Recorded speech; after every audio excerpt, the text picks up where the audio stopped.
विश्व पर्यावरण दिवस से परिचित होंगे, है ना? ओह हाँ, विश्व पर्यावरण दिवस हर साल 5 जून को मनाया जाता है। इस दिन लोग पर्यावरण से संबंधित गतिविधियों में भाग लेते हैं या उसे हानि न पहुंचाने का संकल्प लेते हैं। ये बहुत मजेदार है ना? लेकिन क्या आप जानते हैं कि वास्तव में पर्यावरण क्या है? आइए साथ में समझते हैं। सबसे पहले आइए जानें कि पर्यावरण शब्द का अर्थ क्या है। हम इस शब्द की उत्पत्ति के बारे में जानकर ही इसे परिभाषित कर सकते हैं। पर्यावरण शब्द की उत्पत्ति फ्रांसीसी शब्द एनवायनर से हुई है, जिसका अर्थ है पड़ोसी। इसलिए पर्यावरण का अर्थ लोगों, वस्तुओं और प्रकृति सहित हर जीवित जीव के परिवेश से है। यदि हम स्वयं परिभाषा में गहराई से उतरें तो हम पाएंगे कि वातावरण 2 प्रकार के होते हैं। पहला है प्राकृतिक रूप से विकसित पर्यावरण, जिसे प्राकृतिक पर्यावरण कहते हैं। इसके उदाहरण है वायु जिसमें हम सांस लेते हैं, या बहने वाली नदियां जो हमें पानी देती है। दूसरा है मानव निर्मित पर्यावरण, जो मानव द्वारा विकसित होता है। मानव निर्मित पर्यावरण के उदाहरण भवन और सड़क मार्ग आदि हैं।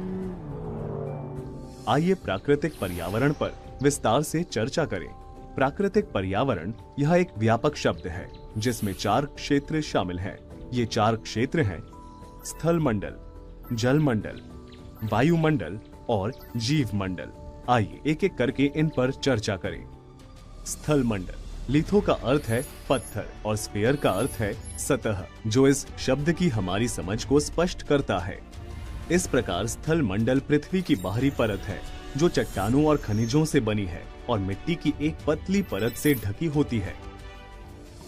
इसमें जंगल, चरागाह, पहाड़ आदि शामिल हैं।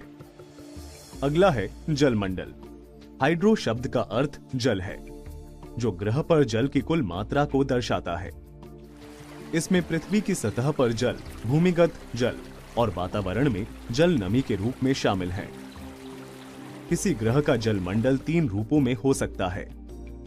द्रव जल के रूप में, ठोस बर्फ के रूप में, वाष्प वायुमंडल में जल वाष्प के रूप में।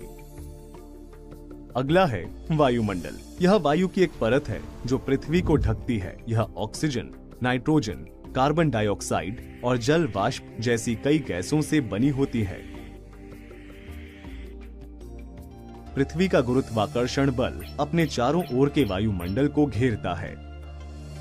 अंतिम जीव मंडल है, लेकिन यह अन्य किसी से कम नहीं है। यह संपर्क माध्यम का एक संकीर्ण क्षेत्र है जहां भूमि, वायु और जल जीवन का समर्थन वाले परस्पर क्रिया करते हैं। जीवन का अधिकांश कार्य इसी क्षेत्र में मौजूद है। इस प्रकार हम देखते हैं प्राकृतिक पर्यावरण मानव जाति के भरण पोषण में बहुत महत्वपूर्ण भूमिका निभाता है।